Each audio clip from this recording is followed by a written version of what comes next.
In today's video, I'm going to teach you how to delete your GoDaddy account. Let's walk through the process step by step to ensure that everything goes smoothly. So first things first, you're going to need to head over to the GoDaddy website. Once you're there, sign in to your account with your login credentials. If you're already logged in, great. If not, go ahead and enter your username and password to access your account dashboard. After you've signed in, turn your attention to the top right corner of the screen. You'll see your initials there. Go ahead and click on them, and a drop-down menu will appear. Among the options, you'll want to select Account Settings. This is where you can manage all things related to your account, such as personal information and security settings. With the Account Settings page open, take a look at the sidebar on the left. Here, you'll see several menu items.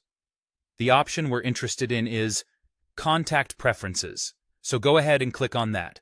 This will take you to the section where you can manage how GoDaddy contacts you and your general account preferences. Now, here comes the crucial part. Scroll all the way down to the bottom of the Contact Preferences page. You'll find a section simply labeled Account. This section contains the controls for deleting your account. Click this option to proceed to the next step in closing your account. You're nearly there, but before you proceed, there's an important message from GoDaddy that you'll need to read carefully. The message explains that closing your account is irreversible, meaning once it's done, you can't go back and retrieve any of your data or services. To indicate that you've read and understood this critical piece of information, look for the checkbox next to the statement, "I understand this action cannot be undone." Once you've selected that checkbox, click the button labeled Close Account. Now, if your account has no active products or services remaining, you'll see a confirmation message notifying you that your account has been successfully closed. However, if there are still products or services tied to your GoDaddy account, you'll need to delete them before you can proceed. In that case, you must delete all remaining products and wait for at least 24 hours before trying to close your account again.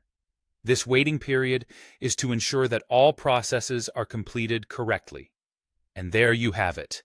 Your GoDaddy account deletion is either complete or you are now prepped to finalize it after taking care of those last few products. I hope you found this walkthrough helpful. Be sure to double-check that you're no longer using any GoDaddy services before making this irreversible decision. Thanks for watching, and if you have any questions, feel free to leave them in the comments.